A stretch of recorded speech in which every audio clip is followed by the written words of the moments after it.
Hello my all dear friends, आज हम पढ़ रहे हमारी वर्कशीट नंबर 65 विज्ञान की कार्य तथा ऊर्जा बल द्वारा किया गया कार्य। तो हम कब कहेंगे कि एक बल से जो है कुछ कार्य किया गया है? तो देखिए, वैज्ञानिक रूप से कार्य की एक संकल्पना है कि आम रूप से कुछ अलग है।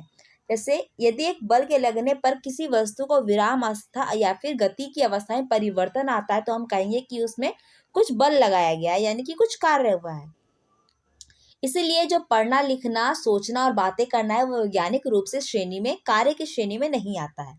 यानी कि जब हम कोई चीज है इसे जब हम इसे आगे धक्का लगाएंगे या पीछे इसे हटाएंगे, यानी कोई चीज को आगे या पीछे करेंगे तो क्या कहा जाएगा? कार्य हुआ है। लेकिन अगर हम एक ही वस्तु को एक जगह पर लेके खड़े रहेंगे तो क्या कहेंगे कि वो कार्य बिल्कुल भी नहीं हुआ, आपने कुछ किया ही नहीं है। उसी तरीके से वैज्ञानिक क्या कहते हैं कि पढ़ना लिखना सोचना और बातें करना कोई भी कार्य की श्रेणी में नहीं है। एक नियत बल द्वारा कार्य करने की परिस्थितियां कौन कौन सी है? जो किसी वस्तु पे कोई बल लगना चाहिए और वस्तु का विस्थापन होना चाहिए। यदि इसमें से कोई भी परिस्थिति पूरी नहीं हुई तो किसका मतलब क्या है कि आपने कोई भी कार्य नहीं किया है। उदाहरण है जैसे जहाँ पे कोई कार्य नहीं हुआ है, जैसे आप कोई एक दीवार खड़ी है उसे आप धकेल रहे हैं तो क्या है? वो कार्य बिल्कुल नहीं है। दूसरा है एक विद्यार्थी अपने बस्ते के साथ एक स्थान पे खड़ा है कई देर से, तो ये भी क्या है? एक कार्य नहीं है। दूसरा है कि सिनेमा देखना, बात करना, या फिर देखिए ये व्यक्ति क्या है? एक हैंड वेट लिफ्टिंग का सामान ऊपर उठा रखा है, तो ये भी क्या है? कार्य नहीं है, क्योंकि ये एक ही स्थान पे खड़ा है। देखिए, बल द्वारा किए गए कार्य का गणितीय परिणाम, यानी कि गणित में यानी कि मैथ में हम कैसे लिखते हैं? बल द्वारा किए गए कार्य को हम W से लिखते हैं। एक बल द्वारा किए गए कार्य पर वस्तु पे लगे हुए बल और उसके द्वारा विस्थापन द्वारा प्रदर्शित किया जाता है। यानी कि जो बल है वो क्या होता है? ये वस्तु है, वस्तु को जब हमने एक स्थान से दूसरे स्थान पे लगाया तो उसके अंदर कितना बल लगा और कितना विस्थापन हुआ, ये क्या होता है? ये हमारा कार्य होता है। ठीक है, किया गया कार्य कितना है? बल मल्टीप्लाई विस्थापन। जब किसी वस्तु पे बल किसी कोण से लगाया जाता है तो क्या कहते हैं? उससे W=F(s) cos थीटा। ठीक है, cos थीटा इसमें हम इस्तेमाल करते हैं। ये एक अदिश राशि होती है जिसमें कोई भी दिशा नहीं होती। इसका कार्य का मात्रक क्या है? न्यूटन मीटर या जूल।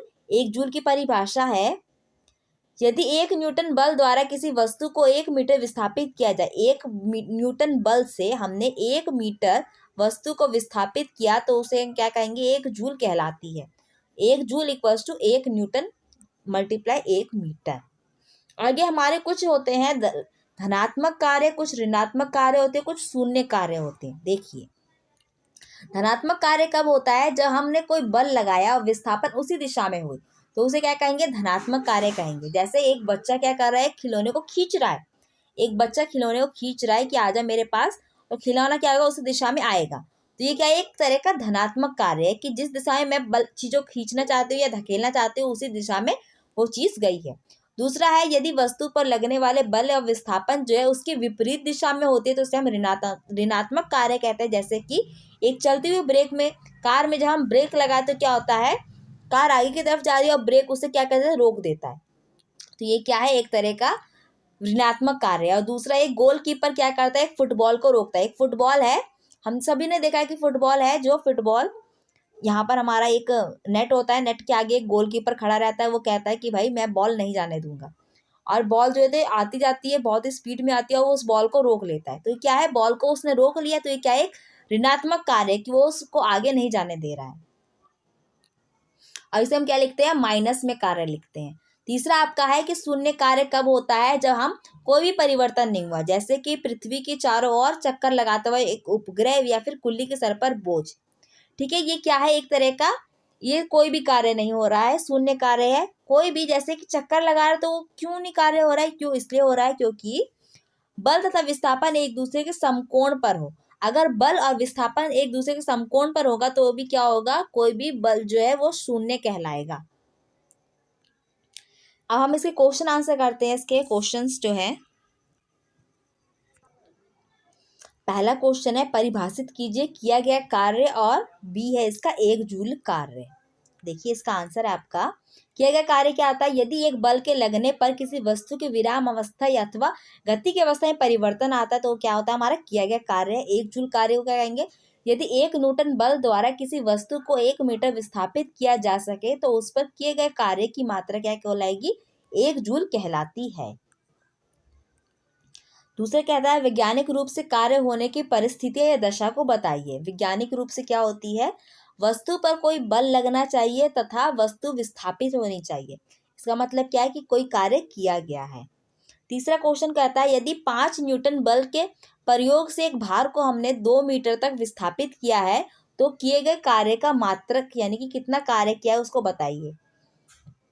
बल हमने कितना लगाया? 5 न्यूटन, विस्थापन कितना हुआ? 2 मीटर हुआ, तो किया गया कार्य कितना होता है? बल मल्टीप्लाई विस्थापन, तो 5 × 2 = 10 न्यूटन मीटर।